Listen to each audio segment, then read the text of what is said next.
কোরআন ও হাদিস থেকে আলোচনা নিয়ে আসছেন হযরত মাওলানা আব্দুল জলিল গওহরী।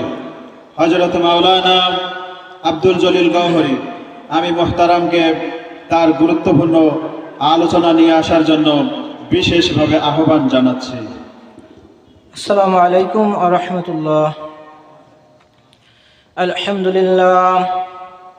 আলহামদুলিল্লাহ নাহমাদুহু ওয়া নাস্তাঈনুহু ওয়া নাস্তাগফিরুহু ওয়া নাউযু বিল্লাহি মিন শুরুরি আনফুসিনা ওয়া মিন সাইয়্যাতি আমালিনা মান ইয়াহদিহিল্লাহু ফালা মুদিল্লা লাহু ওয়া মান ইউদ্লিলহু ফালা হাদিয়া লাহু ونشهد أن لا إله إلا الله وحده لا شريك له ونشهد أن سيدنا حبيبنا ومولانا محمدا عبده ورسوله الذي أرسله بالحق بشيرا ونظيرا وداعيا إلى الله بإذنه وسراجا منيرا أما بعد فأعوذ بالله من الشيطان الرجيم بسم الله الرحمن الرحيم ألف لام ميم أحسب الناس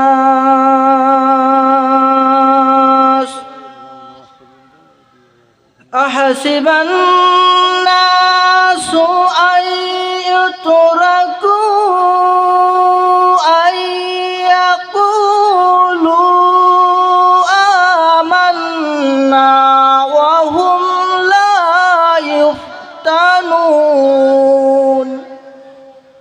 وقال النبي صلى الله عليه وسلم قل آمنت بالله ثم استقيم. وقال تعالى أيضا في شان حبيبه إن الله وملائكته يصلون على النبي يا أيها الذين آمنوا صلوا عليه وسلموا تسليما. اللهم صل على سيدنا مولانا محمد وعلى آل سيدنا مولانا محمد. ইমানের পথ কাটাই ভরা ফুল বিছানো নয়। ইমানের পথ কাটাই ভরা ফুল বিছানো নয়। এ পথে তায়েফ বদর উহুদ বালাকোট কারবালা পাড়ি দিতে হয়। ইমানের পথ কাটাই ভরা ফুল বিছানো নয়। জ্বলন্ত অঙ্গারে পুড়ে পুড়ে খাবাব দেখিয়ে গেছে কি মান। তপ্ত বালুর পরে আহাদ আহাদ বলে আহাদ আহাদ বলে তপ্ত বালুর পরে হাফসি বেলাল তার রেখেছে প্রমাণ। জীবন দিয়ে হযরতে সুমায়া জীবন দিয়ে হযরতে সুমায়া রেখেছে ইমানের পরিচয়। ইমানের পথ কাটাই ভরা ফুল বিছানো নয়। দরগাপুর নাকিমউদ্দিন দারুস সুন্নাত ফাজিল মাদ্রাসার উদ্যোগে এলাকাবাসীর সহযোগিতায় আজকের এই তাফসিরুল কোরআন মাহফিলের সম্মানিত সভাপতি অত্র মাদ্রাসার সুযোগ্য প্রিন্সিপাল আমার অত্যন্ত শ্রদ্ধাভাজন মাওলানা আবু সাদাত মোহাম্মদ ইউনুস আলী, আজকের এই মাহফিলের প্রধান অতিথি, বিশেষ অতিথি, অন্যান্য ওলামা একরাম, আমার সামনে উপবিষ্ট মুরব্বী বাবাজিরা, সমবয়স্ক ভাইরা, পদ্মার অন্তরালে অবস্থানরত মা এবং ভগ্নীরা, সকলের প্রতি জানাই আন্তরিক সালাম। আসসালামু আলাইকুম ওয়া রাহমাতুল্লাহ। ভূমিকায় কথা না বলে আমি সামান্য সময়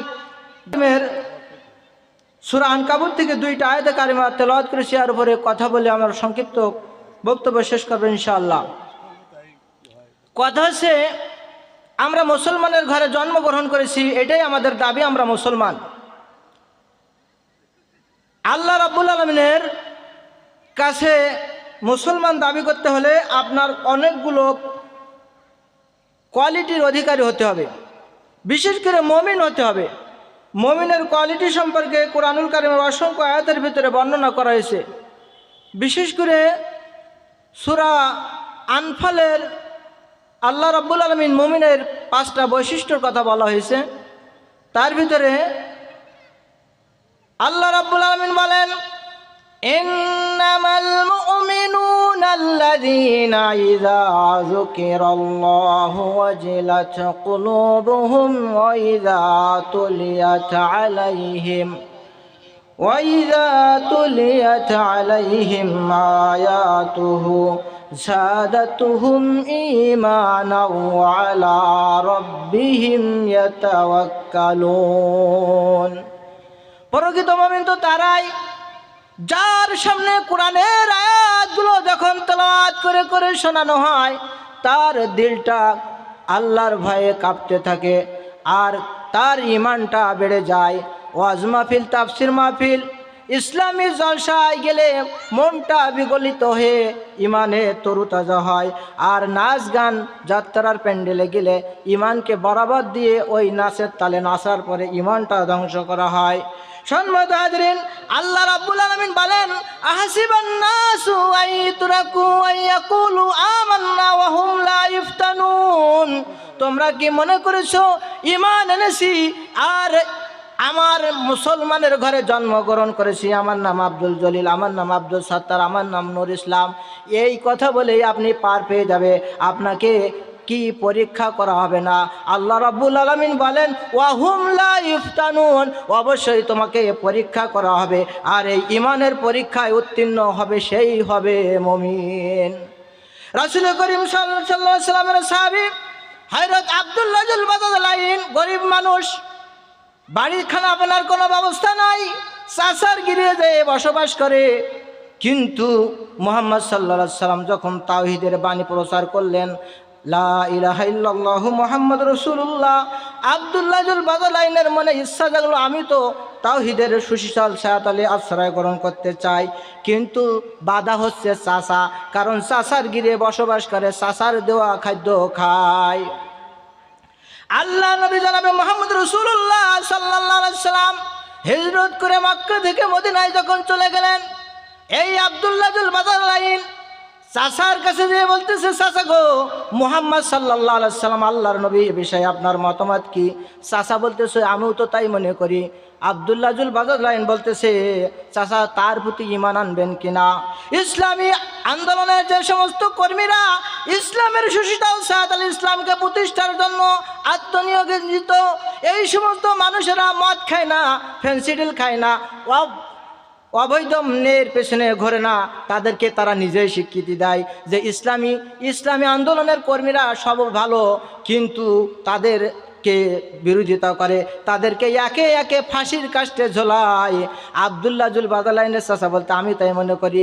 আব্দুল্লাহ জুল বাদালাইন বলতেছে, চাচা তাই যদি মনে করেন, তার প্রতি ঈমান আনবেন কিনা? চাচা বলতেছে, না, কখনো তার প্রতি ঈমান আনবো না।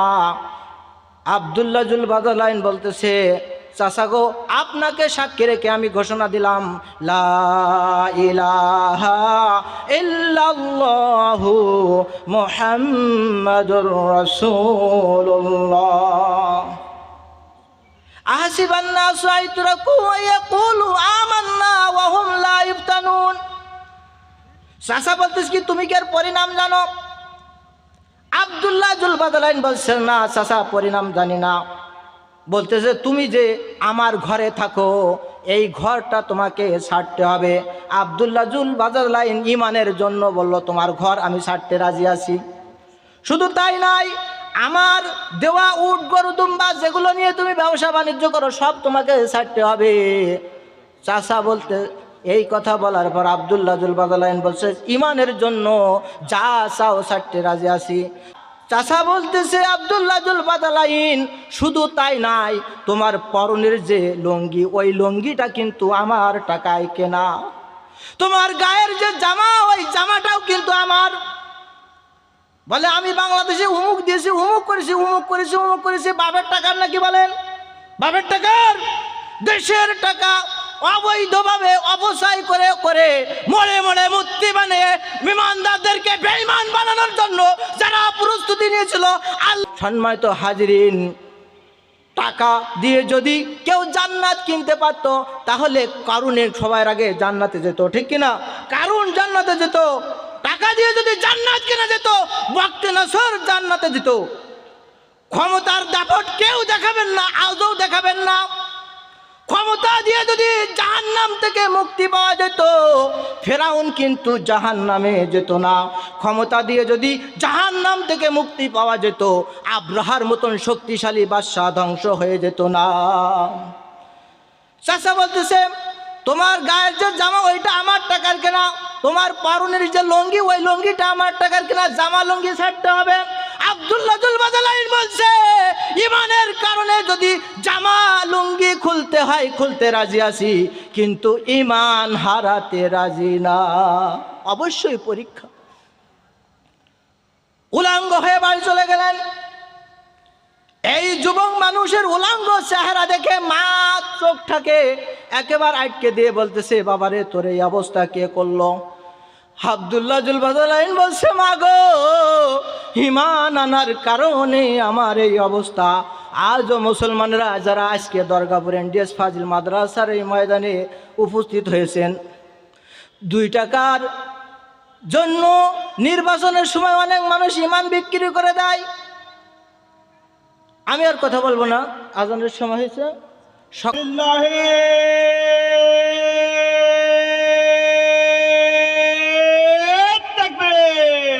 কর্তৃপক্ষ আর কিছু কয়েক মিনিট কথা বলার জন্য অনুরোধ করছে, একটু শুনি, এখানে জামাত হবে ইনশাআল্লাহ। আব্দুল্লাহ জুল বাদলাইন ইমানকে বিক্রি করলেন না। আমরা তো 2-5 টাকার বিনিময়ে ইমান বিক্রি করে দেই। ইমানের পথ কিন্তু খুব কম টাকা কিন্ন। এই পথে আসলে অনেক বাধা, অনেক পরীক্ষা। কি পরীক্ষা? আল্লাহ রাব্বুল আলামিন কুরআনুল কারীমের সূরা বাকারার ভিতরে বলছেন ওয়ালা নাবলুয়ান্নাকুম বিশাইয়্যিম মিনাল খাউফি ওয়াল জুই ওয়া নাকসিম মিনাল আমওয়ালি ওয়াল আনফুসি ওয়াস সামারাত ওয়া বাশশিরিস সাবিরিন। ইমানদার হতে গেলে ইমানের পরীক্ষায় উত্তীর্ণ হতে হবে। তার পরীক্ষা কি? আমাদেরকে ভয় দেখাবে। কি দেখাবে? ভয় দেখাইছিল হযরত ইব্রাহিম নবীকে যে তুমি যদি আমাদের এই মূর্তি পূজা না করো তোমাকে কোথায় ফেলবো? আগুনে ফেলবো। আমাদেরকেও ভয় দেখানো হতো, গুম করে ফেলতো মানুষদেরকে, তাদেরকে আর খুঁজে পাওয়া যেত না। আব্দুল্লাহ জুল বাদলাইন বলছেন ইমানের জন্য সব কিছু দিতে রাজি। উলঙ্গ অবস্থায় বাড়ি চলে গেলেন। মার কাছে যেয়ে বলছে মা গো,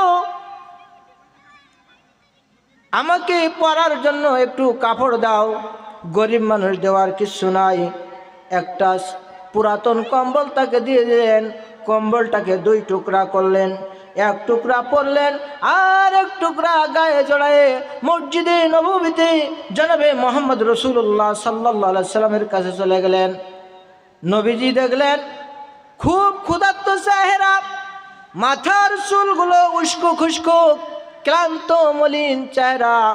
নবীজি বললেন তুমি কে? তোমার এই অবস্থা কেন? আব্দুল্লাহ জুল বাদলাইন, তার পূর্বে নাম ছিল আব্দুল উজ্জা, বলছে যে ঈমান আনার কারণে আমার চাচা আমাকে এই অবস্থা করেছে। শুধুমাত্র তাদের কোনো অপরাধ ছিল না, وما نقموا منهم إلا أن يؤمنوا بالله العزيز الحميد তাদের অপরাধ একটা মহাপরাক্রমশালী আল্লাহ সুবহানাহু ওয়া তাআলার প্রতি ঈমান এনেছিল। আজও যারা কোরআনের ধারক বাহক তাদেরকে বিভিন্নভাবে তাদেরকে হেয় প্রতিপন্ন করার জন্য এক শ্রেণীর মানুষ তাদের পিছনে লেগেই থাকে, আজও লেগে আছে। আমরা মনে করেন না আমরা সুস্থ আছি,